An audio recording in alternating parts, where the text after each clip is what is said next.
Hello friends, welcome to stocks in uptrend. आज देखते हैं कि मार्केट में कौन कौन सी मूव्स हुई हैं और कैसे हम क्लेवरली मार्केट के जो स्टॉक्स हैं उनको एनालाइज करके पैसा कमाते हैं। ठीक है, तो चलिए सबसे पहले तो हम निफ्टी को देख लेते हैं कि निफ्टी के अंदर आज क्या हुआ। ये निफ्टी है आज का, दैट मीन्स 25 नवंबर का। तो निफ्टी में सबसे बड़ी आज बात हुई है कि एक ये ट्रेंड लाइन जो है ना, ट्रेंड को इसने तोड़ के ये ऊपर बंद हुआ है, राइट। तो ये ऊपर तो निफ्टी बंद हुआ है, लेकिन इसके अंदर एक बात है कि यहाँ पर इसने एक डोजी दे दिया है। तो डोजी दे दिया का मतलब वो बोल रहे हैं कि 24,250, ठीक है, ये 24,250 के आसपास ये यहाँ पर बायर और सेलर की एक टसल हो गई है, राइट। तो इसका मतलब ये है कि भाई अब ये ऊपर जाएगा या 2-3 दिन यहीं पर रहेगा, अभी इसको कह नहीं सकते हैं। हो सकता है कल भी जो है ये डोजी बन जाए, परसों भी डोजी बन जाए, और उसके बाद फिर कोई अगर डिसीजन आता है मार्केट का तो फिर देखते हैं कि कैसे है। लेकिन फिलहाल तो इसने ये बोल दिया है कि मैं डोजी हूँ और मार्केट में बायर और सेलर जो है ना वो एक दूसरे को पंच कर रहे हैं इक्वली स्ट्रॉन्ग। के बायर बोलता है कि पैसे दो, सेलर बोलता है मैं पैसे नहीं दूंगा। ठीक है, अच्छा, अब ये जो थोड़ी सी इसको डीप स्टडी करनी पड़ेगी, बिकॉज ये हमारे पास डोजी इसका बन के आ गया है। ये इस फॉर्मेशन को डोजी बोलते हैं। तो हम देख लेते हैं कि हमको जो बैंक निफ्टी है ना, बैंक निफ्टी क्या बोल रहा है। बैंक निफ्टी बोल रहा है कि भाई मैं 52,400 के ऊपर तो आज नहीं जा सका। हालांकि कल से तो इसने बड़ी ज़बरदस्त एक छलांग लगाई है, और यहाँ भी जो है ये यही बोल रहा है कि कल 52,400 को पार हो जाएगा। लेकिन क्या ये 52,400 के पार टिकेगा कि नहीं टिकेगा, एक दिन या 2 दिन, ये देखने वाली बात है। तो ऐसा मुझे ऐसा लगता है कि देखिए यहाँ पर भी जो इसको 2 बारी यहाँ से ना, जब 52,400 के आसपास आया तो इसने 2 बारी यहाँ पर, एक बारी और 2 बारी इसने यहाँ पर टॉप बनाया और उसके पास गिर गया। तो अभी तो ये समझने की ज़रूरत नहीं है हमको कि भाई ये कल जो बैंक निफ्टी है, बैंक निफ्टी 52,400 के पास स्टेबल हो जाएगा। Let us see actually tomorrow what happens. दोस्तों मैं आपको एक चीज़ और बता दूं कि ये जो बैंक निफ्टी है इसकी रफली 20% वेटेज है स्टॉक मार्केट के अंदर, या से निफ्टी के अंदर काफ़ी हैवी वेटेज है इसकी। इसलिए इसका बैंक निफ्टी का जो ऊपर 52,400 के ऊपर जाना ये बहुत ज़्यादा ज़रूरी हो गया है। और मुझे फ़िलहाल तो मुझे ऐसा नहीं लगता कि ये 5100 के आसपास आएगा। मुझे लगता है कि कल ये क्रॉस हो जाएगा, लेकिन थोड़ा सा इसको और स्टडी करके देखते हैं कि क्या ये ऊपर जाएगा। इसके लिए हमारे पास 3 स्टॉक्स हैं देखने के लिए। सबसे पहला हमारे पास स्टॉक है रिलायंस। रिलायंस जो है ना, रिलायंस ने तो एक बड़ी शानदार इसने एक्चुअली एक मूव दी है, और ये फ़िलहाल इसने एक स्पिनिंग टॉप टाइप बनाया है। तो देखिए इसमें एक चीज़ समझिए आप, मुझे ऐसा लगता है कि भाई रिलायंस जो है ना, at this price it is the best buy. कोई रोक नहीं सकता इसको 1500 तक जाने के लिए अगले 1 महीने में या 2 महीने में। यानी कि मतलब आपको यहाँ से एक शेयर के पीछे करीब करीब 200 रुपये मिल जाएंगे, या रफली से अबाउट 6-7% मिल जाएंगे। This is an extremely good situation for Reliance two by. लेकिन अभी हम रिलायंस की बात इस सेंस में नहीं कर रहे हैं कि इसको खरीदना है या नहीं खरीदना है। अब सवाल यह है कि रिलायंस निफ्टी को सपोर्ट करेगा। तो मुझे ऐसा लगता है कि शायद कल ये निफ्टी को सपोर्ट इतना ना कर पाए, शायद यहाँ पर ये रुक जाए। इसीलिए जो निफ्टी है ना उसने अभी डोजी बनाया है। ठीक है, हालांकि बैंक निफ्टी का इसको सपोर्ट है, लेकिन ये भी बड़ा हैवी वेट है, इसका भी करीब करीब 10% वेटेज है निफ्टी के अंदर। तो चलिए इसके साथ के जो 2 स्टॉक्स हैं ना उनको देख लेते हैं। अब देख लेते हैं HDFC बैंक क्या बोल रहा है। HDFC बैंक बोल रहा है मैं तो ऊपर जा रहा हूँ। अच्छा, ये जो HDFC बैंक है ये ऑलरेडी अपने जो नियरेस्ट हाई है जो 1790 गया था, आज उससे 9 रुपये कम है। तो ये जो HDFC बैंक है ना, HDFC बैंक भी तगड़ा बैंक है, इसकी भी वेटेज जो है ना 14% है स्टॉक मार्केट में। तो अगर ऊपर गया और अगर रिलायंस भी ऊपर गया तो मुझे ऐसा लगता है कि कल जो है निफ्टी थोड़ा सा ऊपर चला जाएगा। ठीक है, अच्छा, मैंने एक्चुअली उसको भी स्टडी किया है ICICI बैंक को, और ये जो ICICI बैंक है इसकी जो वेटेज है निफ्टी में वो है 8%। लेकिन अब देखिए ये जो है 1301 के ऊपर जो है अब आया है, और 1330-1340 इसका हाईएस्ट है। यहाँ पर हाईएस्ट 1360 है। लेकिन बहरहाल ये यहाँ पर जो है ना इसकी रेजिस्टेंस है। यहाँ पर इसने एक डबल टॉप मारा और यहाँ पर एक और मारा टॉप।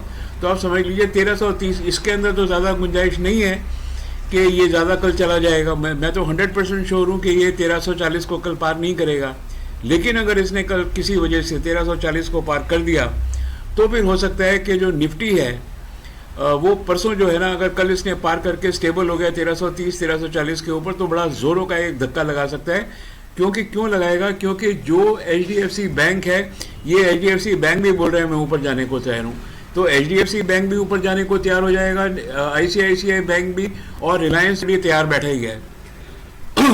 तो मुझे ऐसा लगता है कि जो निफ्टी है, कल निफ्टी को 3 बजे देखना पड़ेगा कि निफ्टी की क्या पोजीशन है। मुझे हो सकता है कि जो निफ्टी यहाँ से देखिए, इसका यहाँ पर इसने ब्रेकआउट दिया है, तो मुझे लगता है ये कल 24,400 के ऊपर बंद हो जाएगा। अगर ये 24,400 के ऊपर बंद होता है, it will be a very good close. और यहाँ पर क्या होगा कि निफ्टी के अंदर ना एक पॉजिटिव एनर्जी आ जाएगी, वॉलेटिलिटी आ जाएगी, and it will be a very very strong up move of Nifty. लेकिन इसको 24,400 के ऊपर खड़ा रहना बहुत ज़रूरी है कल। तो देखते हैं, हम सब अपनी किस्मत आजमाते हैं कि क्या ये जो रिलायंस है, देखिए आज इस रिलायंस की आज वॉल्यूम भी देखिए कितनी ज़बरदस्त इसकी वॉल्यूम थी। 57 करोड़ सेल हुए हैं, क्योंकि ये तो हाथी है एकदम, ये इसमें 1-2% की मूव आती है, पूरा मार्केट हिल जाता है। बहरहाल बड़ी वॉल्यूम के साथ आज ऊपर गया है। कल इसकी वॉल्यूम में ऊपर रहती है, नीचे रहती है, देखते हैं। But all said and done, मुझे लगता है कि जब तक ये इसका अप ट्रेंड इसको तभी मिलेगा निफ्टी को, जब रिलायंस, HDFC बैंक और ICICI बैंक इसको सपोर्ट करेंगे टुगेदर विद बैंक निफ्टी। तो मेरी अगर आज की जो मैंने आपसे बात करी है, तो लोग कैश में रिलायंस को खरीदना चाहते हैं एट 1288, वेरी गुड मूव। कल आपको थोड़ा ये नीचे भी मिल सकता है, अगर ये नीचे मिलता है तो आपको ज़रूर खरीद लेना चाहिए, क्योंकि हर हालत आपको ये 20-30% देखे जाएगा अगले 3 महीने के अंदर। HDFC बैंक हमने देख लिया है, ऊपर जाने का है, और इसके अंदर ICICI बैंक तो बेसिकली हाईली वॉलेटाइल स्टॉक है, 1.1% इसकी वॉलेटिलिटी है अगेंस्ट निफ्टी। तो इसलिए अगर निफ्टी ऊपर जाएगा तो ये भी ऊपर जाएगा, लेकिन यहाँ पर इसको जो है ना तकलीफ आनी चालू हो जाएगी 1330 के ऊपर। तो मैंने आपको सिचुएशन समझा दी है। सिचुएशन जो है ना वो स्लाइटली हमारी फेवर में है, कोई बहुत ज़्यादा हमारी फेवर में नहीं है। इसलिए कल मॉर्निंग में तो अगर कोई न्यूज़, इंटरनेशनल न्यूज़ या इंडिया की न्यूज़ ख़राब नहीं हुई तो मार्केट जो है ना, मार्केट तो ऊपर जाएगी, लेकिन मार्केट एंड कैसे होती है ना, इसको देखना पड़ेगा। चलिए, तो ये तो रही जहाँ तक मार्केट का सवाल है। अब ये देख लेते हैं कि हमारे पास ऐसे कौन से 2-3 स्टॉक्स हैं जो कि हमको फ़ायदा दिला सकते हैं। मैं आपको बता दूं, कल मैंने आपको यूनाइटेड स्पिरिट्स का टारगेट दिया था 1440 का, वो 1450 का, वो टारगेट ऑलरेडी हिट हो चुका है एक ही दिन के अंदर। अब देखते हैं शॉर्ट टर्म के अंदर और कौन से स्टॉक्स हैं जो कि हमको अच्छी खासी कमाई करवा के दे सकते हैं। तो सबसे पहले मैं जिस स्टॉक के पास जा रहा हूँ, स्टॉक कैश मार्केट का स्टॉक है जीनस पावर, राइट। ये जो जीनस पावर स्टॉक है, पावर सेक्टर का स्टॉक है, और इसके अंदर इसके जो Q2 के रिजल्ट्स है वो भी बड़े ज़बरदस्त आए थे। स्टॉक जो है ना, ये एक पेंडेंट के अंदर घूम रहा है। इसने एक अप ट्रेंड के अंदर कुछ पेंडेंट टाइप बनाया है, और ये जब तक ये 430 को पार नहीं कर लेता तब तक ये ऊपर नहीं जाएगा। एक बारी 430 को इसने पार कर लिया, फिर इसके 470 अपने ऑल टाइम हाई के आसपास पहुंच जाएगा। लेकिन इसके अंदर सबसे खूबसूरत बात क्या है, सबसे बढ़िया बात क्या है कि इसका जो वॉल्यूम है ना, वॉल्यूम इसका इंक्रीज़ हो रहा है। ये देखिए यहाँ पर इंक्रीज़, यहाँ पर इंक्रीज़, कल भी इंक्रीज़ हो गया। एक्चुअली यहाँ ये तीनों जगह इंक्रीज़ ही है वॉल्यूम। और यहाँ पर भी इसने बहुत अच्छा 2:10 का, अगर if you see on the wrist watch, तो ये जो मूविंग एवरेज ऑफ 2 है, इसने ऑलरेडी बाई भी दिया हुआ है और दोनों पैदल चल रहे हैं। तो मुझे लगता है कि इसने तो एक बहुत इंटेलिजेंट मूव दिया हुआ है, हमारे हिसाब से कन्विंसिंग मूव है एक्चुअली अप डायरेक्शन के अंदर। तो यहाँ थोड़ा तो बाई कर लेना चाहिए, और इसका पहला टारगेट जो है वो 435-440 के करीब होगा, और इसको ब्रेक करेगा तो ये और अगले 10 दिन के अंदर 465 तक भी पहुँच सकता है। ठीक है, तो ये ज़बरदस्त स्टॉक है, और इसको देखिए आप। क्या if you want you can buy some stocks of Cummins. देखिए शायद मैंने एक सेकंड, कमिंस नहीं है, ये जीनस पावर है। थोड़े स्टॉक आप खरीद लीजिए, थोड़े जो है आप 400 430 के ऊपर या 435 पे खरीदिए, that will be a very very good strategy, that will be intelligent move. वही तरीका है शेयर मार्केट में पैसा कमाने का, ठीक है ना। और उसके ऊपर आप जो है 5% से लेके 8-10% तक अगले 10-15 दिन में कमा सकते हैं। अब देखिए श्रीराम फाइनेंस, श्रीराम फाइनेंस भी कैश मार्केट का स्टॉक है। रिजल्ट्स इसके बड़े कमाल के आए थे, लेकिन जैसे जैसे ये शेयर मार्केट गिरती गई वैसे वैसे ये 3600 से स्टॉक आज जो है 2850 के या 3000 के ऊपर बंद हुआ है, ठीक है। यानी कि इसके अंदर भी 20% की ओवरऑल अगर आप देखें तो गुंजाइश तो है। अच्छा, अब ये देख लेते हैं कि शॉर्ट टर्म में इसके टारगेट्स क्या क्या बन रहे हैं। शॉर्ट टर्म में इसके यहाँ जो आज ये 2967 में बंद हुआ है, पहला टारगेट जो है ना इसका यहाँ बन रहा है करीब करीब 3150, फिर 3250 के स्लाइटली ऊपर आप इसको बेच सकते हैं, या 3270 के आसपास इसको आप बेच सकते हैं। तो टारगेट्स तो इसके बड़े क्लियर हैं और ये टारगेट अगले 7-10 दिन में आ भी जाने चाहिए। मैं इतना कॉन्फिडेंट क्यों कि ये आ जाने चाहिए, क्योंकि इस स्टॉक के अंदर ना 3 ड्राइवर लगी हुई है। पावर क्या लगी हुई है, इसका वॉल्यूम भी अप डायरेक्शन के अंदर है, RSI भी अप डायरेक्शन में और ट्रेंड भी अप डायरेक्शन में। मैं आपको तीनों दिखा देता हूँ। ये देखिए RSI जो है 43.40 अप डायरेक्शन में है, clear cut volume up direction में है, और ये जो स्टॉक है इसने ऑलरेडी ये जो है उससे भी ऊपर कहीं ऊपर चला गया। बहुत बढ़िया स्टॉक है, आप इसको रख सकते हैं। बहरहाल मैं आपसे बात कर रहा हूँ ना, उसमें एक चीज़ आप जान लीजिए कि आपका जो फाइनेंशियल एडवाइज़र है ना उसकी एडवाइस बहुत ज़रूरी है। क्योंकि क्या होता है कि नफ़ा नुकसान बेसिकली आपका ही होता है, ठीक है। मैं तो आपको बता के निकल जाऊँगा, लेकिन सवाल है कि नफ़ा नुकसान आपका ही है। इसलिए ज़रा एक डबल ओपिनियन लेने के लिए you can always check with your financial adviser. बहरहाल मैंने तो इसकी खरीदी कर ली है, मेरे पास पहले भी ये शेयर पड़े हुए थे। एक और स्टॉक है जिसका नाम है Crompton consumer. Now Crompton consumer के भी मैं आपको बता दूं, इसके जो Q2 के रिजल्ट से कमाल के आए थे, कोई शक नहीं है इसके अंदर, इसके रिजल्ट्स कमाल के आए थे। और आप ये जो है अप डायरेक्शन के अंदर है, राइट।